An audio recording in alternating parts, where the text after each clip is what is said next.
तो कैसे हैं आप लोग। स्वागत है आपका कंपटीशन एंड यू प्रतियोगिता और आप, चाहे फिर प्रतियोगिता कोई सी भी हो। फिलहाल हमारा जो हिंदी में टॉपिक चल रहा है उसमें हमने जाना संज्ञा के बारे में। संज्ञा के बाद हमने पढ़ा उसमें लिंग के बारे में, जेंडर के बारे में, और आज हम जानने जा रहे हैं वचन के बारे में। आज हम जो पढ़ेंगे टॉपिक वह है वचन। वचन का सीधा सीधा मतलब है नंबर से, वही नंबर जो हम बोलते हैं। अब यहाँ पर जब सीधा सीधा मतलब नंबर से है तो आइए इसे डिफाइन कर लेते हैं बहुत ही अच्छे तरीके से। देखिए, कोई भी चीज़ या कोई भी वस्तु या तो एक होगी या एक से अधिक होगी, ये तो समझते हैं ना सीधा सीधा है। तो कोई भी चीज़ एक है या एक से अधिक है। जैसे माना आपके पास कुत्ता है, या तो कुत्ता एक होगा या कुत्ता अनेक होंगे। अनेक से मेरा मतलब है एक से अधिक होंगे, या तो कुत्ता एक होगा या एक से अधिक होंगे, ठीक है ना। अब ये मत कहना सर एक भी नहीं है, उसका तो बात ही नहीं हो रही है, ठीक है। तो एक से अधिक होंगे, तो जहां पर एक की बात आएगी वहां पर कहलाता है एक वचन, और जहां पर एक से अधिक होगा वहां कहलाता है बहुवचन। ये बात समझ रहे हैं। तो यहां से एक चीज निकल के आती है, जो वचन है वो हमें वस्तु, व्यक्ति, समूह आदि की संख्या के बारे में बताते हैं। जो वचन है वो किसी वस्तु, किसी व्यक्ति, किसी समूह, स्थान के संख्या के बारे में अवगत कराते हैं। तो इसे हम परिभाषा के रूप में ये कह सकते हैं, संज्ञा का वह विकारी रूप, संज्ञा का वह विकारी रूप जो हमें संख्याओं से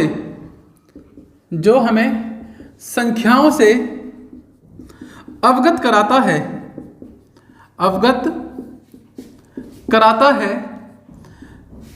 वचन कहलाता है। क्या कहलाता है? वचन कहलाते हैं या कहलाता है। क्लियर है? मतलब हर वो एक शब्द, हर वो विकारी शब्द, विकारी रूप या फिर विकारी शब्द भी कह लो आप, है ना, विकारी शब्द जो हमें ये अवगत कराते कि संख्या एक है या दो है, वो क्या कहलाएगा? वचन। वो हमें किसके बारे में बता रहा है? वचन के बारे में बता रहा है। और हिंदी में जो वचन होते हैं, हिंदी में हमारे पास दो प्रकार के वचन होते हैं, जिसमें से एक होता है एक वचन, एक होता है हमारे पास बहुवचन। परिभाषा इनकी सीधी है। एक वचन का मतलब है जब वस्तु एक है, जब वस्तु, व्यक्ति, कोई स्थान क्या है? एक है। और बहुवचन का मतलब है जब वस्तु, व्यक्ति या स्थान या जो भी चीजें हैं एक से अधिक हैं, एक से क्या है? अधिक हैं। तो वो क्या है? बहुवचन है। ये बात तो आप समझते हैं। क्लियर है कि वह क्या होगी? बहुवचन होगी। अब चीजों को पहचानना कि वो बहुवचन है या नहीं, इसके बहुत सारे तरीके हैं, लेकिन एक चीज लिख देता हूं ठीक आपके सामने। उसके पास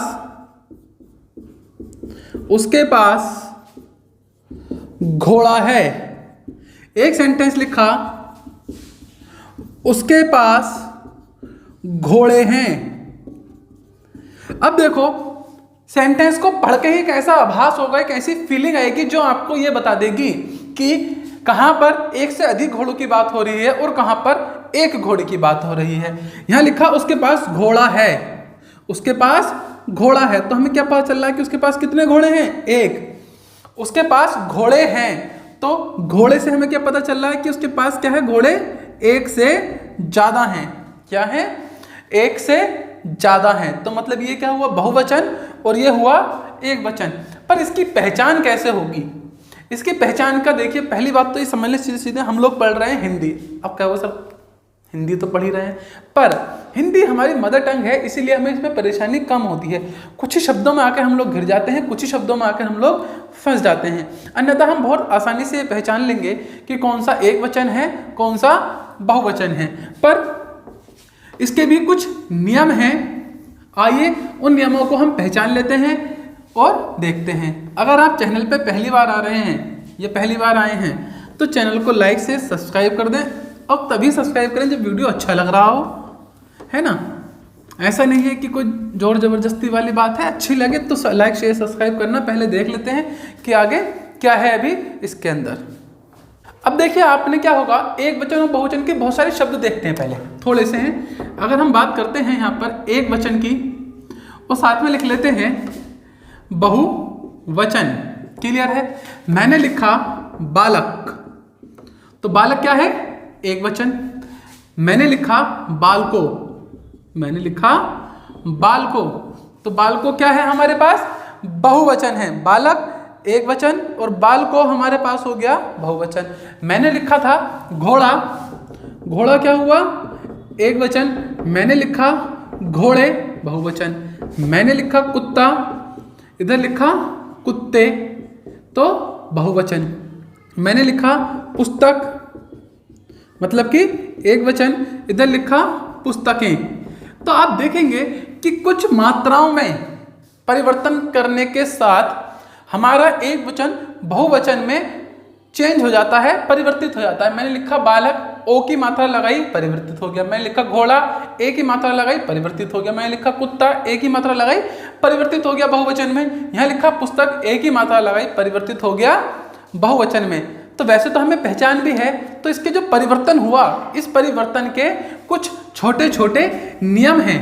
आइए एक एक करके उन नियमों को हम समझ लेते हैं कि वह नियम हैं तो हैं क्या। बहुत ही आसानी से हम इन सारे नियमों को समझ सकते हैं। आओ देखते हैं कि क्या क्या नियम हमारे पास हो सकते हैं। तो टॉपिक लिख देते हैं, बहुवचन बनाने वाले प्रत्यय। कुछ प्रत्यय होंगे, मैंने आपको बताया था प्रत्यय क्या होते हैं। अगर आप लोग नहीं जानते हैं तो मैं पहले बता दूं कि हमारा प्रतिदिन एक प्रैक्टिस सेट आता है हिंदी का, जिसमें 25 क्वेश्चन होते हैं। आप उस पर जाकर प्रैक्टिस जरूर करें। अगर आपने हिंदी पढ़ रखी है तो आपको पता चल जाएगा कि आप कितने पानी में हैं, और वहाँ जाकर पता चलता है कि भैया पानी की स्थिति जो खराब चल रही है, तो आए वापस से और क्लास ले लें। और पता चला कि आप तो पानी के ऊपर तैर गए, अर्थात अच्छे नंबर स्कोर कर रहे हैं, 25 में से 23-24 स्कोर कर रहे हैं, देन फाइन। अब कुछ बच्चे सोचेंगे सर मेरा स्कोर तो 20 रहता है। 20 नॉट बैड, बट जिस चीज़ में आप पूरे ला सकते हैं उसमें 5 नंबर कम क्यों किए जाएं, जबकि नंबर पर एक एक के लिए भी फाइट हो जाती है ना। तो वहाँ पर 5 नंबर नहीं गंवाने चाहिए, और इसके लिए सिर्फ एक ही तरीका है, प्रैक्टिस। चलिए वापस आते हैं, समझते हैं प्रत्यय के बारे में। प्रत्यय वो होते हैं जो किसी भी शब्द के अंत में जुड़कर उसके अर्थ में क्या करते हैं, परिवर्तन लाते हैं। तो सबसे पहला जो है वो है ए, इसकी मात्रा होती है ये वाली, क्लियर है। अब जो शब्द ऐसे होते हैं आकारांत शब्द, कौन से शब्द होते हैं, आकारांत। अब मैंने आपको आकारांत शब्दों के बारे में भी बताया है। आकारांत शब्द वे होते हैं जो बड़े आ पर खत्म होते हैं। वे शब्द जो आकारांत पर खत्म होते हैं और तद्भव हैं।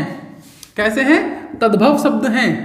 तो क्या करिएगा, उन शब्दों में ए लगा देने पर वे शब्द परिवर्तित हो जाते हैं एक वचन से बहुवचन में। देखेंगे कैसे हो जाते हैं, समझते हैं एक बार। मैंने लिखा लड़का, लड़का कैसा है, एक वचन, और देखिए आकारांत है, अर्थात बंत में क्या है, बड़ा आ लगा हुआ है। तो इसे मैं बड़ा आ हटा के ए की मात्रा लगा दूंगा तो क्या बन जाएगा, ये बन जाएगा लड़के। तो लड़का के क्या बन गया, लड़के।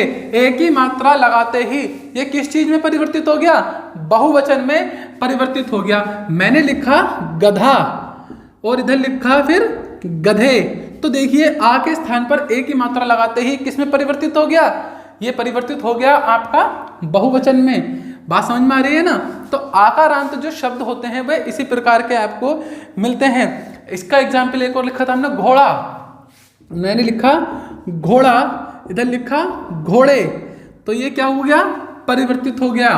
मैंने लिखा यहाँ पर कुत्ता और इधर लिखा मैंने कुत्ते। तो आप देख रहे होंगे जो कि आकारांत हैं उनके स्थान पर आके स्थान पर ए लगा देने पर वचन कैसा हो जा रहा है, बहुवचन में बदल जा रहा है। यहाँ पर एक वचन है आकारांत के साथ और ए के साथ वो बन जाता है आपका बहुवचन। तो बहुत ही आसान तरीके से आप इस चीज को सीख सकते हैं, समझ सकते हैं। तो ए के अंत के साथ हमने क्या कर दिया, इसे बहुवचन में बदल दिया। आइए आगे के थोड़े से नियम और पढ़ते हैं। नियम काफी हैं पर मजेदार होंगे, आपको चीजें सीखने को मिलेंगी और सीखते सीखते ही मजा आता है। देखिए नंबर 2 पर, इसमें भी जोड़ेंगे ए, परंतु ए के साथ अंकी बिंदी भी है, अर्थात ए की मात्रा के साथ अंकी बिंदी लगेगी।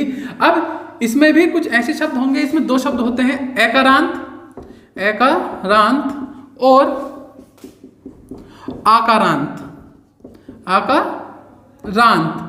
तो ये दो शब्द होंगे जिनको आप बहुवचन में बदल सकते हैं। शायद ये बात समझ में आ रही होगी। मतलब कि मैंने लिखा पुस्तक, तो पुस्तक कैसा शब्द है, एकारांत, अंत में क्या है, छोटा ए। देखो पुस्तक, तक अंत का ऐसा हो रहा है छोटा आ से, तो कैसा कहलाएगा, आकारांत कहलाएगा।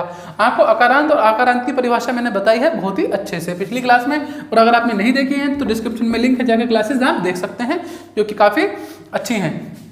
तो आकारांत है पुस्तक। अब देखो पुस्तक के स्थान पर, अ के स्थान पर मैं क्या लगाऊंगा, पुस्तकें, पुस्तकें अंकी बिंदी के साथ। तो ये किसमें बदल गया, एक वचन से बहुवचन में ये क्या होता है, बदल जाता है। मैंने लिखा सड़क, समझेंगे, देखिए आज मैंने लिखा सड़क और इधर क्या लिख दिया, सड़कें, इधर सड़कें। तो कितने आराम से अकारांत शब्द सड़क सड़कें में बदल गया, अर्थात बहुवचन में बदल गया। मैंने लिखा बात, मैंने लिखा बात और इधर लिखा बातें, है ना, जो करते हैं आजकल के बच्चे चिट चैट।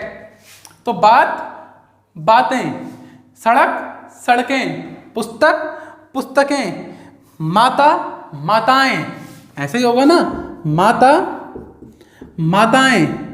तो अब आप देख रहे होंगे कि किस आराम से आप अकारांत शब्द को बहुवचन में बदल पा रहे हैं। अकारांत एक वचन को आपने बहुवचन में क्या कर दिया, बदल दिया। मैंने लिखा गाय, मैंने लिखा यहाँ पर गाय, क्या बन जाएगा, गाय। तो कितने आराम से आप इन्हें बदल पा रहे हैं। लेखिका, लेखिका आकारांत है, क्या बनेगा इसका, लेखिका का, लेखिकाएं, लेखिकाएं, लेखिका का क्या बना, लेखिकाएं। तो हमने एक चीज देखी कि छोटा ए और छोटा ए अनुस्वार के साथ भी हम बहुवचन बना सकते हैं। आइए थोड़े से और देखते हैं, काफी अच्छे इसके नियम हैं, आगे भी समझ में आ रहा होगा। नोट्स बनाते चलना तभी अच्छा है। नोट्स अपने पल्ले में होते हैं तो भैया एंड वक्त पे पढ़ लो, ज़्यादा कर लो। लोग कह रहे हैं, मैंने देखा आज डीपी लगा रखी है अधिकतर लोगों ने, हैप्पी फादर्स डे, और है भी, मुबारक हो आप सभी को। और बड़ी खुशी से बच्चों ने डीपी लगा रखी है हैप्पी फादर्स डे की। कुछ ने उसमें कुछ अपनी फीलिंग्स भी शेयर की हैं, जो कि एक अच्छी बात है कि मेरे पापा ऐसे हैं, ये है, काफ़ी अच्छा है। सभी के फादर अच्छे होते हैं, पर आप क्या दे रहे हैं बदले में, ये मेरा प्रश्न है आपसे। आपको आपके पापा ने सब कुछ दिया है, जितनी उनकी हैसियत रही है, मैं गारंटी से कहता हूँ उससे ज़्यादा ही आपको दिया होगा। चाहे आप लड़का हैं या लड़की हैं, आपके फादर ने आपको अपनी औकात से ज़्यादा दिया होगा। बेचारे वो जितने भी सामर्थ्य रखते होंगे, अगर उनकी हैसियत 100 रुपये की है तो आपको 110 रुपये दिए होंगे। उनकी हैसियत एक कमरे की घर की थी तो आपको 2 कमरों का घर दिया होगा। उनकी हैसियत घर की नहीं थी तो किराए का घर दिया होगा, पर दिया होगा, है ना। तो उन्होंने इतना कुछ दे दिया, सवाल यह है आप क्या दे रहे हैं बदले में। कहीं धोखा तो नहीं दे रहे, समझ सकते हैं ना। कहीं ऐसा तो नहीं है कि पिता का सारा सामर्थ्य आपने चूस लिया और जब बदले में कुछ देने का नंबर आया तो हाथ खड़े हो गए, नौकरी नहीं लगवा पा रहे। तो थोड़ी सी गहरी बात है, समझना इसके लिए, खैर ज़्यादा लंबा करेंगे तो वीडियो में हो जाएगा, पर समझना उन्होंने क्या दे दिया और आप क्या दे रहे हैं। कहीं ऐसा तो नहीं कि उन्होंने इतना कुछ दे दिया और आप सिर्फ धोखे पे धोखा दिए जा रहे हैं कि पढ़ूंगा, पढ़ रहा हूँ, पढ़ता रहता हूँ, और दिन भर में पढ़ाई के नाम पे सिर्फ व्हाट्सअप, फेसबुक, ये वो चलता रहता हो। आप समझते हैं क्या कुछ, बस इतना ही था। नंबर 3 पर आता है, नंबर 3 पर आता है या। अब या वो शब्द है जो ईकारांत, देखिए सब समझते हैं ना, ईकारांत और ईकारांत, आकारांत, आकारांत, ईकारांत, ईकारांत, ये सब शब्द हैं जिन पर कोई शब्द का अंत होता है। तो ईकारांत शब्द वे होते हैं जिन पर जो शब्द छोटी ई पर आकर समाप्त होते हैं। तो ईकारांत और ईकारांत शब्द जो होते हैं उनमें या लगाकर, या प्रत्यय को लगाकर एक वचन से बहुवचन में परिवर्तित किया जाता है। अब परिवर्तित करते हैं तो कैसे करते हैं, आइए इस चीज पर थोड़ी सी नजर मार लेते हैं और देख लेते हैं कि परिवर्तन कैसे होता है कुछ शब्दों के साथ। एक शब्द है नदी, एक शब्द है आपके पास नदी, कैसा शब्द है? ई कारांत, छोटा ई है, ई कारांत है ना, इसे क्या बोलेंगे आप? नदियां। क्या बोलेंगे? नदियां। तो नदी का क्या हो जाएगा आपके लिए? नदियां।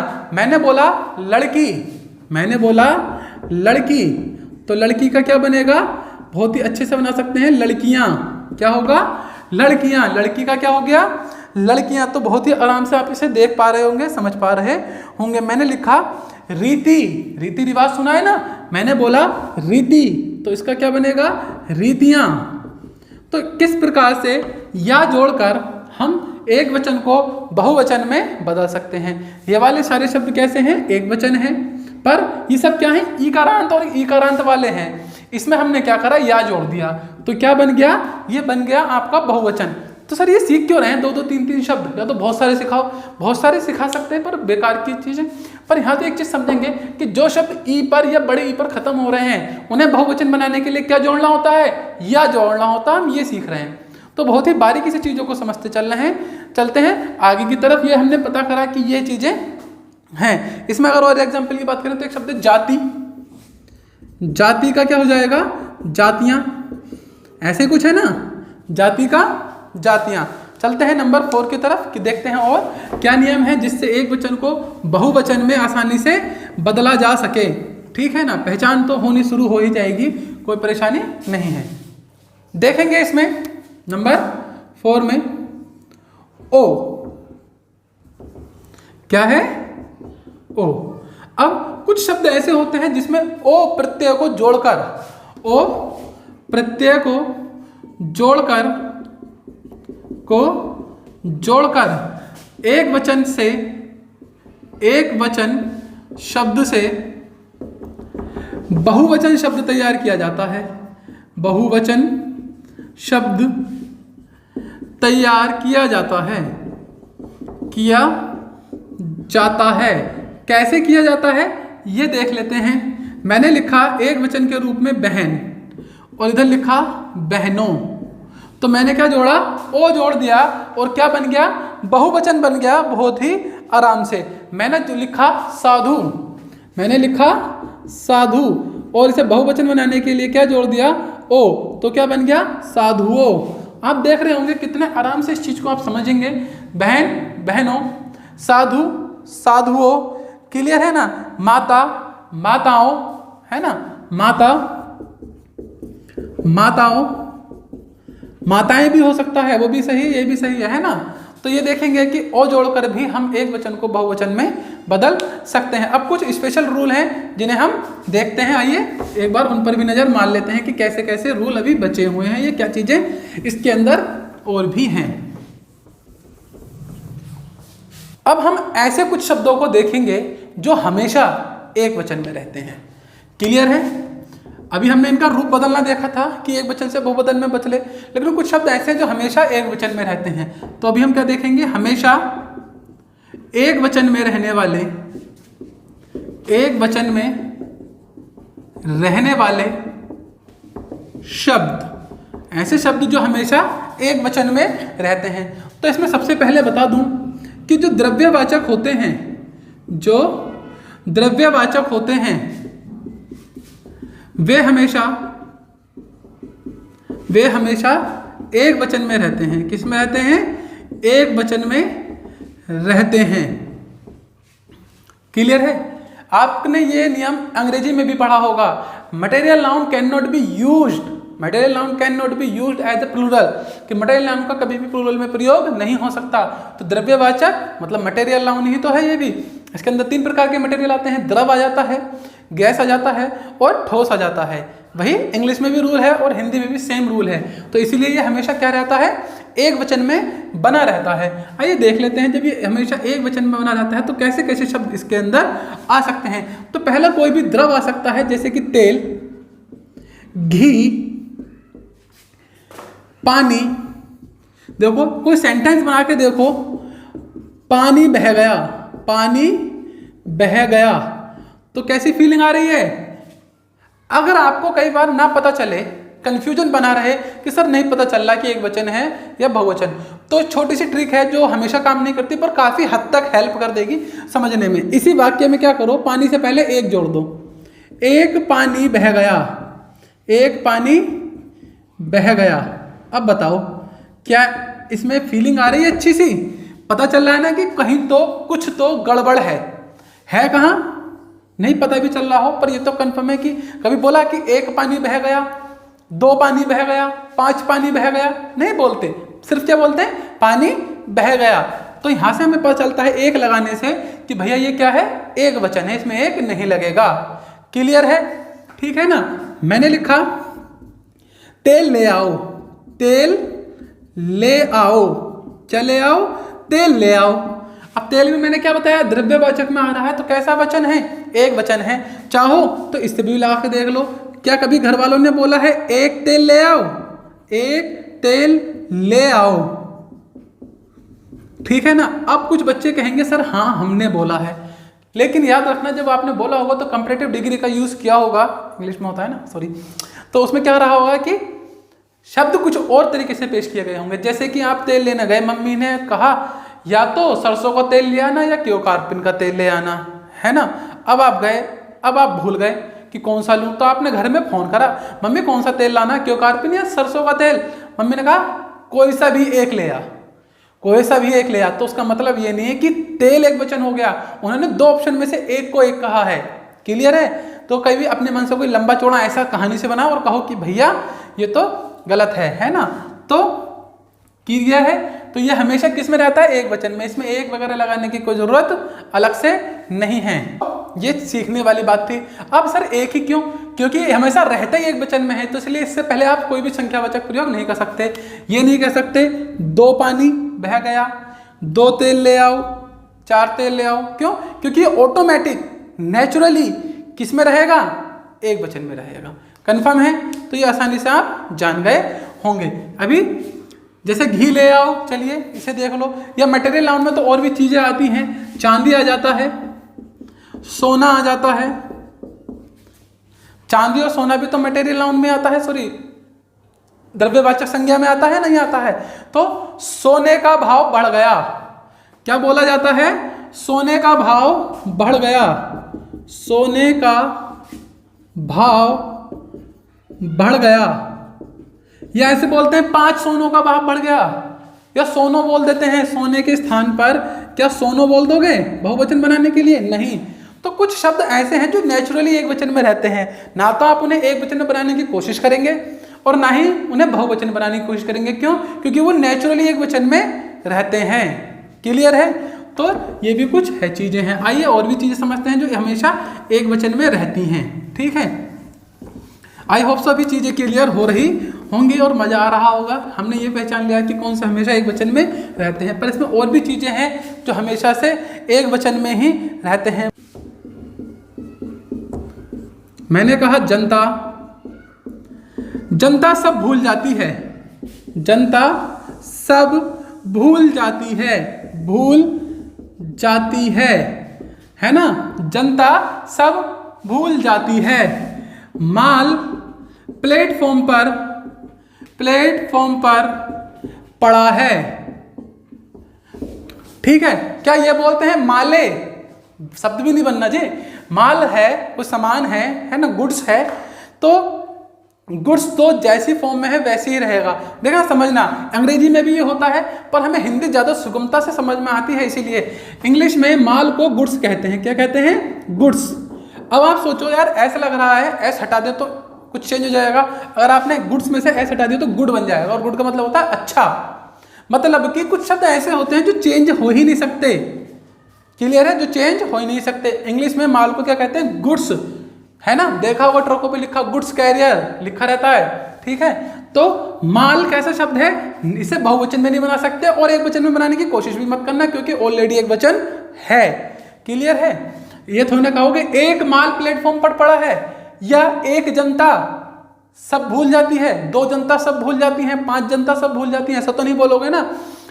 तो ये कैसे शब्द हैं जो हमेशा एक वचन में रहते हैं। क्लियर है?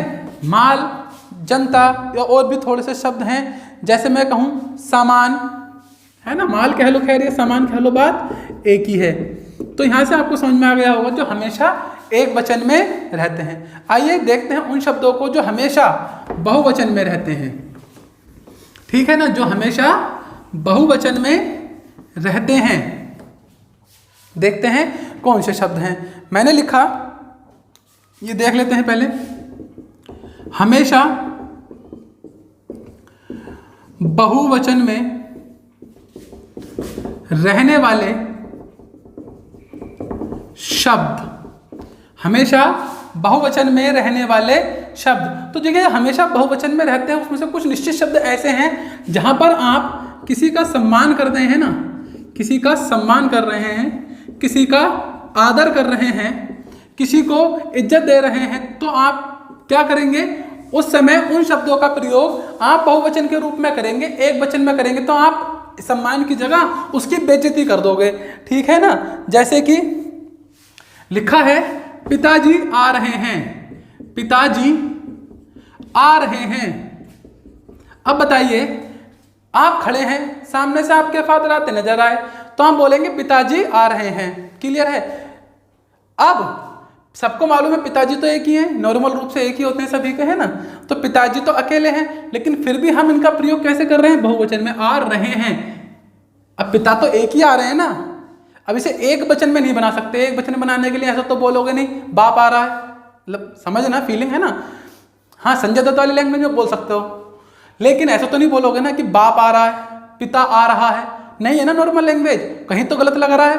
तो क्या बोलोगे, पिताजी आ रहे हैं, पापा जी आ रहे हैं, पापा जी जा रहे हैं, पापा जी खा रहे हैं, पिताजी खाना खा रहे हैं। किस में बोलोगे, हमेशा बहुवचन में बोलोगे।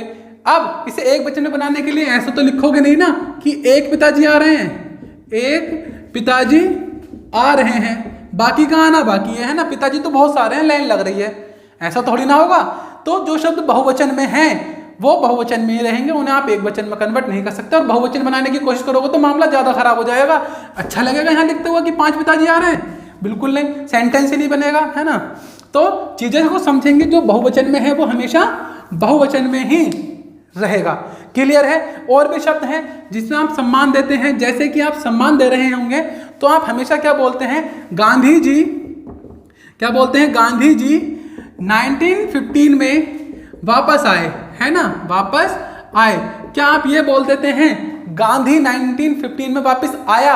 हाँ, अगर आप बदतमीजी से बोले तो बोल सकते हैं, पर वो सेंटेंस ग्रामेटिकल क्या हो जाएगा, ये व्याकरण की दृष्टि से क्या हो जाएगा, गलत हो जाएगा, है ना। यही तो बोलते हैं ना, गांधी जी लगाया वापस आए, या बोल देंगे गांधी जी 1915 में वापस आया, ऐसा नहीं बोलेंगे ना। क्यों? क्योंकि हम इज्जत दे रहे हैं। तुलसीदास जी श्रेष्ठ कवि थे, मैंने लिखा तुलसीदास जी श्रेष्ठ कवि थे। ठीक है, क्या बोल दूंगा, तुलसीदास जी श्रेष्ठ कवि था। देखो इसे पढ़कर क्या फीलिंग आ रही है कि थे, मतलब बहुत सारे तुलसीदास जी थे, ऐसा नहीं है, तुलसीदास जी तो एक थे। पर हम यहाँ इज्जत कर रहे हैं, सम्मान दे रहे हैं, आदर कर रहे हैं, तो उस समय में हमें क्या बोलना पड़ेगा, बहुवचन का ही सहारा लेना पड़ेगा। तो आई होप सो ये बात आपको जो पहुंचाना चाह रहा हूँ वो समझ में आ गई होगी। तो कुछ शब्द ऐसे होते हैं जो हमेशा एक वचन में रहेंगे, ना तो आप उसे एक वचन में बनाने की कोशिश कर सकते हैं, ना ही बहुवचन में। और जो शब्द हमेशा बहुवचन में होते हैं, ना तो ना बहुवचन में बनाने की कोशिश करें, ना ही एक वचन में बनाने की कोशिश करें, उससे क्या होगा, गड़बड़ हो जाएगी। और पहचानने का तरीका मैंने बता दिया, इससे पहले एक लगा के देख लो, एक तुलसीदास श्रेष्ठ कवि थे, मतलब तुलसीदास बहुत सारे तो उसमें से एक श्रेष्ठ थे, ऐसा तो नहीं है ना।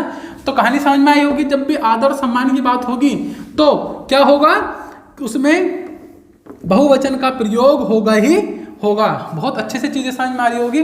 और कुछ स्पेशल शब्द हैं जिसमें बहुवचन लगता है, आइए देख लेते हैं उन्हें भी कि कैसे कैसे वो हमारे पास शब्द हैं। हमने लिखा प्राण, एक शब्द लिखा प्राण, तो हमेशा क्या बोलते हैं कि प्राण निकल गए। ठीक है ना, प्राण निकल गए, निकल गए। ठीक है ना। गोली खाने के बाद चोर के प्राण निकल गए। अब प्राण है तो एक ही व्यक्ति में एक आत्मा है, अगर आत्मा को मानते हैं तो एक व्यक्ति में एक आत्मा प्राण के रूप में वो निकल गया, तो क्या बोलेंगे, प्राण निकल गए। ऐसे तो बोलेंगे, थोड़ा ना बोलेंगे प्राण निकल गया। अगर बोलेंगे प्राण निकल गया तो ये बॉलीवुड के एक्टर प्राण की बात हो जाएगी कि आया होगा निकल गया यहाँ से, ठीक है ना। तो प्राण निकल गए मतलब कि आप इसे बहुवचन में ही बोल रहे हैं। उसके प्राण छटपटाने लगे, शेर को देखकर उसके प्राण छटपटाने लगे। अब बहुत सारे प्राण थोड़ी थे शरीर के अंदर जो छटपटाने लगे, एक ही प्राण होता है, पर प्रयोग कैसे हो रहा है? बहुवचन की तरह। प्रयोग कैसे हो रहा है प्यारे बच्चों? बहुवचन की तरह प्रयोग में लिया जा रहा है। और भी बहुत सारे शब्द हैं। हस्ताक्षर, एक क्या है? हस्ताक्षर। क्या तुमने अपने रिजल्ट पर पिताजी के हस्ताक्षर ले लिए? तो हस्ताक्षर कैसा शब्द है? बहुवचन। क्या आपने हस्ताक्षर कर दिए? क्या आपने हस्ताक्षर कर दिए? कर दिए। अब हस्ताक्षर कितने करने थे? एक। फिर भी क्या बोला गया? कर दिए। ऐसे में क्या हस्ताक्षर कर दिया ये हो जाएगी बदतमीजी से बोलना। बाकी तो बोल सकते हैं बदतमीजी से, वरना कोई फर्क नहीं है। लेकिन क्या है? क्या आपने हस्ताक्षर कर दिया? तो हस्ताक्षर भी कैसे आता है? हमेशा बहुवचन में यूज होता है। आंसू, एक शब्द है आपके पास आंसू। आपने लिखा एक शब्द आंसू। अब आंसू बह गए, आंसू बह गए, ठीक है ना। तो आंसू हमेशा बहते हैं, ये हमेशा बहुवचन में प्रयोग में होंगे। कभी एक वचन में ऐसा तो नहीं आंसू बह गए, एक आंख रो रही है और एक हंस रही है। ऐसा पॉसिबल थोड़ी ना कि एक ही आंसू निकला और शांत हो गए। आंसू तो बहेंगे। तो आंसू बह गए कैसा है? बहुवचन है। इसका प्रयोग हमेशा बहुवचन में ही होगा। तो बहुत अच्छे से समझ में आ रहा होगा। अब फिर से वही बात, इसमें आप कोई भी संख्या जोड़ के देख लो, पता चल जाएगा। ना तो आप इसे एक वचन बना सकते और ना ही बहुवचन बनाने की कोशिश कर सकते हो। यहाँ लिखा है आंसू बह गए, मैं लिख दूं यहाँ पर एक आंसू बह गए, मजा नहीं आ रहा। मैं लिख दूं 20 आंसू बह गए, नहीं, क्यों? गिनती के थोड़े ना आंसू बहते हैं। तो यहाँ पर बात समझ में आई होगी, हमेशा कैसे रहते हैं? बहुवचन की फॉर्म में ही बने रहते हैं। तो हमने सीखा कि किस प्रकार से एक वचन को बहुवचन में बदलते हैं। फिर हमने पढ़ा कि कुछ ऐसे शब्द जो हमेशा एक वचन में रहते हैं। फिर हमने पढ़ा कुछ ऐसे शब्द जो हमेशा बहुवचन में बने रहते हैं, ठीक है ना। और भी ऐसे शब्द हैं जैसे बाल, हेयर।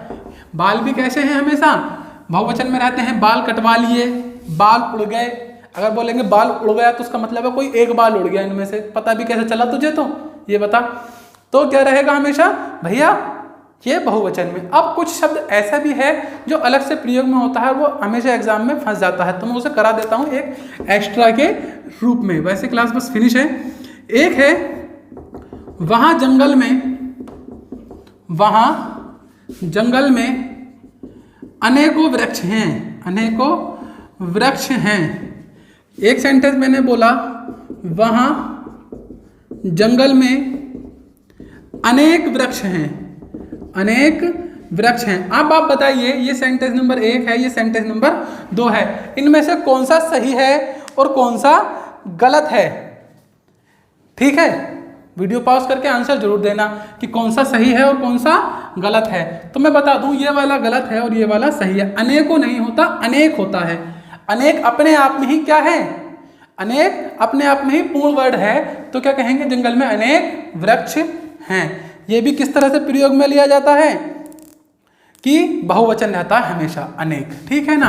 अब आइए कुछ ऐसे शब्द हैं जिन्हें देखकर फीलिंग तो ये आएगी कि ये किस में रखें, एक वचन में, बहुवचन में। मैंने बोला प्रत्येक, मैंने बोला हर एक।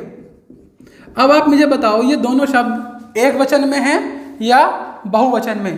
प्रत्येक, प्रत्येक मान लो मेरे सामने 20 बच्चे बैठे हैं और मैं कहूँ प्रत्येक बच्चा घर से काम करके लाएगा, तो क्या ये प्रत्येक एक वचन है या बहुवचन? तो बता दूं ये दोनों के दोनों एक वचन में आते हैं। किस में आते हैं? एक वचन में। क्यों आते हैं? क्योंकि इसमें एक और एक शब्द आ रहा है। तो यहाँ पर थोड़ा सा अपवाद के साथ ही स्टैंड करे रहते हैं। तो यहाँ से चीज़ें समझ में आ गई होंगी बहुत ही अच्छे से। तो ये था आपका आज का चैप्टर जहाँ आपने सीखे वचन। उम्मीद करता हूँ आपको बहुत अच्छे से समझ में आया होगा। वीडियो अच्छी लगी हो तो लाइक शेयर सब्सक्राइब जरूर करें और मिलते हैं अगली वीडियो में। तब तक के लिए बाय बाय। आपका दिन शुभ हो।